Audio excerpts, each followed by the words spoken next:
guys, Chad here with New England Homesteaders. Today I'm going to be installing an electric fence to put around my beehives to keep the bears out. I've been meaning to do this for a while, and was pretty sure I needed to do this, but I ran into a neighbor the other day, and he told me that they were really excited to see all the honeybees that they had never seen before. They've lived up here for 17 years, and they had honeybees all over the flower garden, so they were pretty excited. And he also told me that he saw a giant black bear in his yard last weekend, and he's about a quarter of a mile up the road, so I didn't want to put this off any longer. So I did some research and looked for a bunch of videos and couldn't really find a decent video to show how to go about doing this. So I am going to put together step by step of how I am going to get this fence installed today, and hopefully you guys will find it useful if you're thinking about doing this. So I've got all my stuff laid out, so I figured I'd run through with you real quick and show you what I've got and a couple of decisions that I made. Alright, so I went with this Zareba 5-mile DC fence, so it's going to run off of a battery. I've got just a lawn and garden. It's a lawn tractor battery. I actually bought the wrong battery for the tractor, and my dad got me a different one, so I decided just to hang on to this one. This is just a 12-volt lawn tractor battery, somewhere around 30 or 40 bucks at Home Depot, so I'm going to use that. The reviews all say that the batteries last quite a long time. Every couple of weeks you'll need to charge it up again. So I ordered this charger off of Amazon. It was only about $50, and then realized after I received it that it only puts out about 0.25 joules, and for bears, which is the main reason that I'm putting this up, you really need about a joule. So I actually went ahead and ordered the next one up, which is a 15-mile. It'll still run off of the DC battery, but it does put out 1 joule. So I'm going to go ahead and get this one set up today. I'm leaving for 3 or 4 days, going to a family reunion. When I get back, I will swap this unit out and go ahead and hang on to this one and use it somewhere else on the property for the goats or the sheep or something. Initially, I also bought these plastic step-in fence posts that are only about $2 at Tractor Supply, and I bought this super lightweight premium electric fence wire. It's this plastic poly wire braid that apparently has 20 times the shocking power of the standard poly wire. Also says that it's aluminum, so it's 20 times more conductive than steel. But I decided that this setup here with the flexible poles and this was probably not strong enough, so I went ahead, I picked up some T-posts. Actually, I already had these. I've got 5 T-posts, and I'm going to use these little T-post connectors that are really cool that screw onto the T-posts. I'm going to do 4 strands of wire starting about 8 inches off the ground. I also went ahead and picked up this aluminum wire. It's 14 gauge, and this 1,320 feet was about 40 bucks. You can pick up steel, which is obviously according to this, about 3 times heavier. $49 got you a half a mile of steel wire, but aluminum is more conductive, and I figured that for the bear I need it to be as conductive as possible. So we've got our 5 T-posts, got my wire. Here are the grounding rods, so these are going to be in the ground. The grounding rods came with this wire, but you're supposed to use insulated wire, so I'm not sure exactly why this was included. I'll probably use that to connect the 4 strands together to electrify the fence, or maybe I can just use a piece of this. Here is the shielded or the insulated 12 gauge wire that's going to go from the negative to the ground rods and from the positive to a switch. So I picked up this cutoff switch, and the cutoff switch will be in between the positive lead and the hot wire on the fence. I picked up some of these handles so I can make a gate that I can open up to get in and out. Need some of these line clamps so that you can connect the hot wire to the electric or to the fence strands and get them to connect up all 4 wires, making them hot.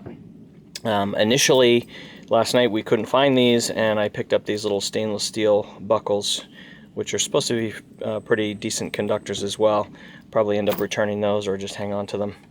And then you need some crimps to make the ends, to make the little loops. You can either just twist them. I'm going to make it look a little bit neater using these crimps. So we need these 12 gauge for the 12 gauge insulated wire and the 14 gauge for this wire that's going to be going around the enclosure.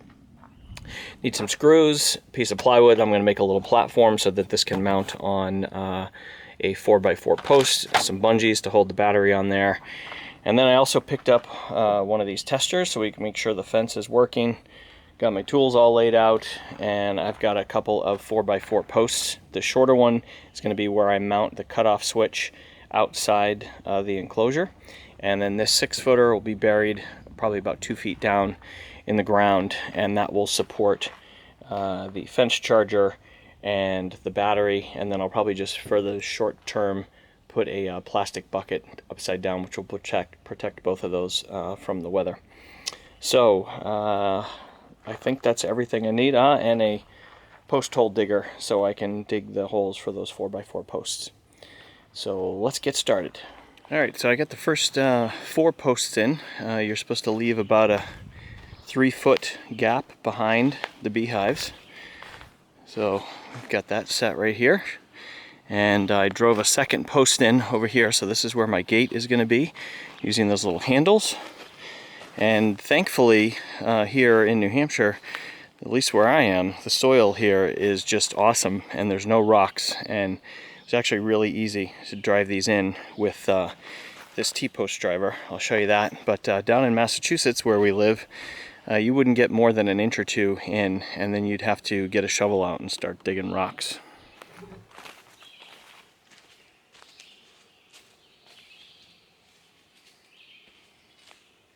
Alright, so I'm going to put the last post in. You can see these little, the way this T-post works, it's got this T shape to it, and it's got these little nubs that stick out here. Those actually face in towards the fence, the way that those connectors work. I'll show you that after.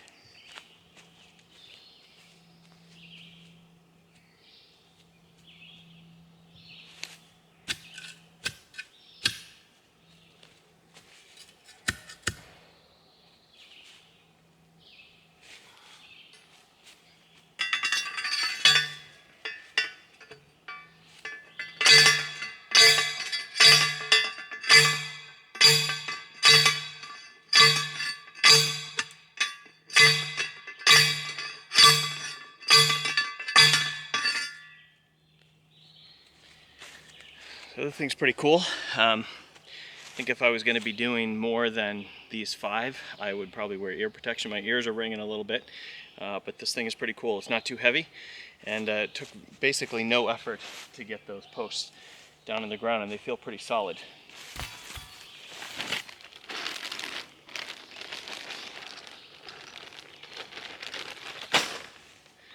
So the next step is going to be to put these on at all the different heights for the different runs of the electrical wires that we're going to be doing.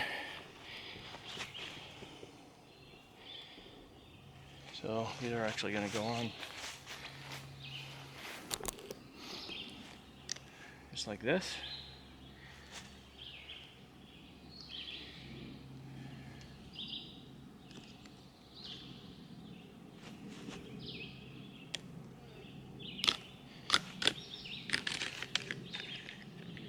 So the first one is going to be about 8 inches or so off the ground, and it's got this little plastic nub in here, I'm not sure if you can see that, that holds it at the right height. And then this just screws on the back here.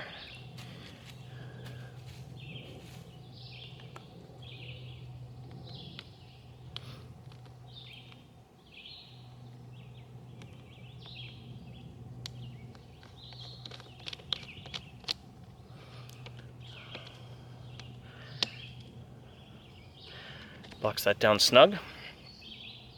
So I'm going to go around and put those on every post and space them probably about 8 or 9 inches. So the second one there means the top one would be somewhere up, probably just over waist height. Maybe I'll move it up just a little bit higher.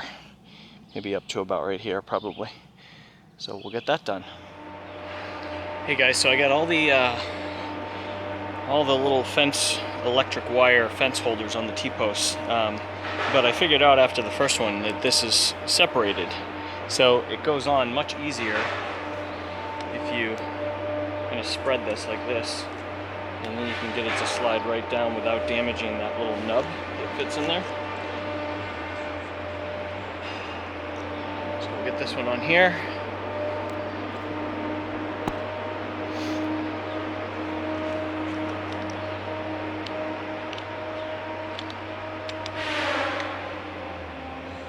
That's nice and tight. So that's it for the electric wire holders. I've got them all the way around. I'm sure if you guys can hear the noise, but the tree feller is here today, dropping trees, clearing for the homestead, the house, the barn, and the sheep pastures that I've got to get jumping on here in the next month. So in about 3 weeks, the whole 4 to 5 acres back here behind the cabin are going to be cleared. Give you a shot looking over that way.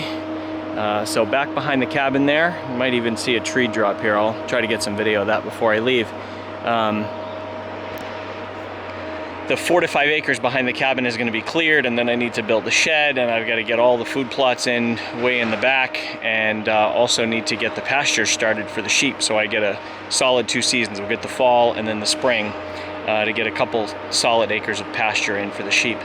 But right now, the task at hand is to get the wires strung, get all 4 runs. So I'm going to basically start in this corner and leave probably about 8 or 9 inches out from here so I can make a loop that those handles will hook on. I'm going to run each one of those all the way around the 4 posts, and when I come back to here, I'm going to run through and leave probably an extra 10 inches or so past this post so that I have some room to make my gate, and those handles will just hang here.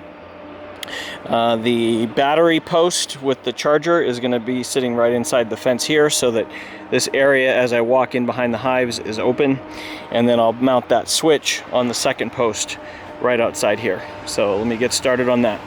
Alright, so I got all 4 wires strung all the way around, and when we got back here, I've got the handles, so I used those little clamps right here to make that one a little bit neater. And then I just left all the slack and kind of wound it around itself. And when you need to get in here, you just simply loop this over here. And you can hang it, just hang it on the holder there. So next up, I'm going to install the ground rods, which are probably going to go right here. And then right inside the gate here to the right, I'm going to dig a hole, put the post to hold the battery and the fence charger, and then I'm going to mount the switch right outside.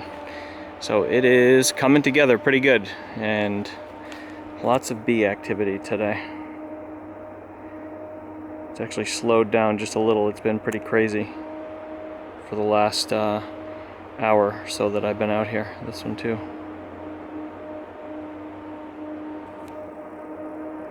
So before I leave, I'm going to check down inside. I'm going to fill the feeder again since I'm leaving for 4 or 5 days, and see if there's any activity in that second brood box that I added the other day. Alright, so the next thing I did, I pounded the grounding rods into the ground. These are 3-footers, and they're not spaced quite 10 feet apart, just because I didn't want them sticking much out past the fence enclosure here. For a really small area like this, hopefully they're spread out enough and that will work. The clamps that they provided are not like the clamps in the picture. The clamps that they show in the instructions here have that extra little hole where you can put the wire, so I sort of wrapped it around that bolt that's in there, and then I've got to attach one more connection here, which is going to come from the bottom of the fence charger. So we'll see if I can figure out how to do that. Worst case, I'll have to replace these grounding clamps if they don't work well enough with a strong enough connection. So I've got my 2 posts in here. I've got the switch mounted right there, the kill shutoff switch, and then I've got my fence charger mounted right here. I'm going to mount a little platform for the battery to go right there, and we're getting pretty close to a test. All right, so we're approaching the moment of truth here. Everything is hooked up. You see, I've got this switch wired in. So we've got the fence controller right here. We've got this negative ground, which runs down here over to the ground posts. All right, so we close the gate.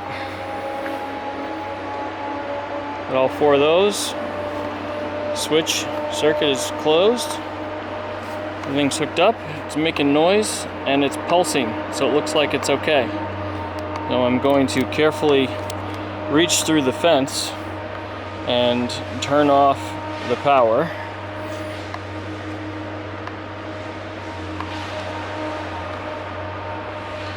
So it should be dead. You can hope. And we'll unhook this and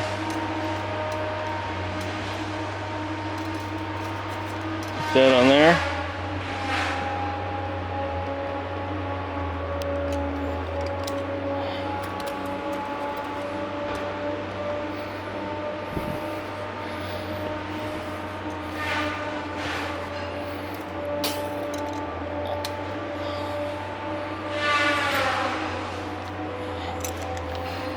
Alright, so I'm out. I'm going to turn it back on. And of course I didn't bring it with me. I'm going to go get the fence tester. We'll see how I did. Alright, so this little fence tester here. Stick the probe in the ground. And then we hook this on the fence. And it blinks.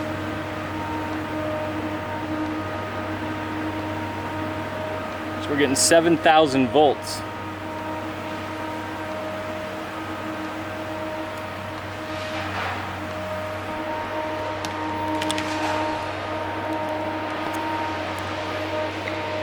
So it looks like I did a pretty good job. It worked. It took me a couple hours. Total expense for the project. If we look around, these T-posts, I don't remember what they were, 8, 9, 10 bucks, maybe a little less. 25 of these was only about $8 or $9. These little fence gate handles were only a couple dollars a piece. Just some wood I had laying around. I think the switch was 7 or 8 bucks. This cable, this insulated cable, which was probably, wow, look at the bees.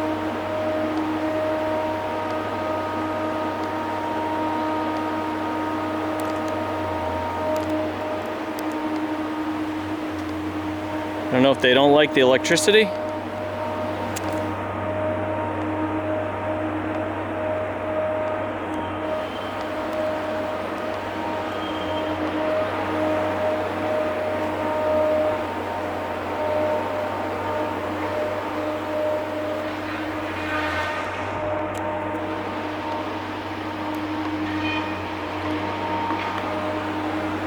And I just killed the power.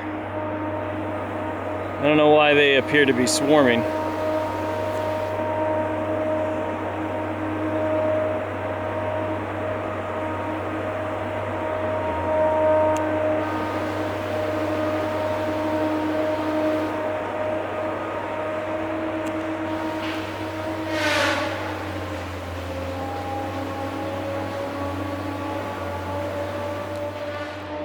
Alright, so thankfully whatever that was, where they were all just pouring out of the hive, subsided. And I re-energized the fence and everything seems okay. So I don't know if there was some, I don't know how, maybe they detected that current or something, I have no idea, but that was bizarre. Maybe just a coincidence, but there were an awful lot of bees pouring out of that hive. So the fence project was a success. There weren't much for directions and couldn't find much online, but I figured it out. I found these little line clamps here, these little galvanized line clamps, and it was pretty easy to put this piece on that runs down and connects all 4 wires. Just needed to wrap it around each one. This one was a little trickier because that wire's a lot stiffer and you really just had to kind of hold it on there. but this switch was great, so I can de-energize the fence before I touch the handles and risk getting zapped. So I'm pretty happy with it. Total cost all added up, but I think probably somewhere in the neighborhood of about $200 maybe for everything. So that's protecting two hives with all of the frames and the boxes and the bees is probably about $800 maybe. And with not too much work, I could reposition the hives or expand this enclosure, and this will last me for many years. So I'll put links to the stuff that I bought from Amazon and Tractor Supply, and I hope you guys found this video helpful. See you soon.